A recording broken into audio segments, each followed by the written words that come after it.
Hi, my dear people. This is a quick reading for the 9 to 9 portal. This is a very auspicious portal which is coming. So, energies that are connecting here might be Libra, Capricorn, Virgo, and with the Eight of Swords can be a Gemini. Queen of Cups is a energy of Gemini, Cancer. So, my dear people, whosoever is connecting here, what I feel is that you've gone through a heartbreak. Maybe you had uh, some relationship where this person, you were in a long term commitment and this person betrayed you. They just stabbed you in the heart, and you are currently in very pain, in a lot of pain. In your true self, you are actually in a lot of resentment that I feel.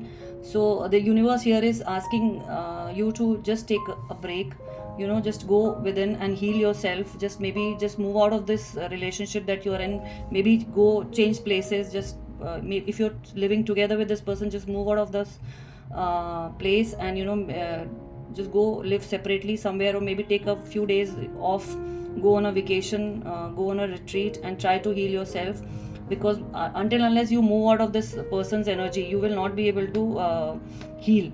So even if you are not together, this person is still around you. Maybe you have the same friend circle, and you are actually meeting this person on a daily basis. So universe here is telling, either you switch your job, or you switch your places, or you switch your friend circle for a little while. Just move out of this energy, and go on a healing trip. And what I see here is that, with the Eight of Swords, there are certain boundaries that you have created for yourself which are not actually there.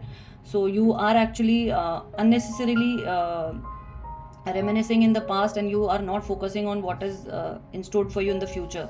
So some of you might be start indulging yourself into spiritual healing, and maybe doing a lot of manifestation exercises, and you might also go on a spiritual path. You might learn some occult science, and you will learn something reiki or something, that you can heal yourself. And maybe you meet a mentor who's going to help you heal. So the justice, so there is going to be justice for you. Karma is a bitch, and so this person, whosoever you were earlier in a relationship, is going to get what they deserve. So please move out of this energy, because the universe is with you with the Four of Cups. Do not look at the what you have lost in this relationship. Yes, judgment. See again. So universe here is telling, just move out of this relationship. Do not focus on what you have lost in this relationship. Just focus on your future, and try and heal. And this judgment day is there soon for this person.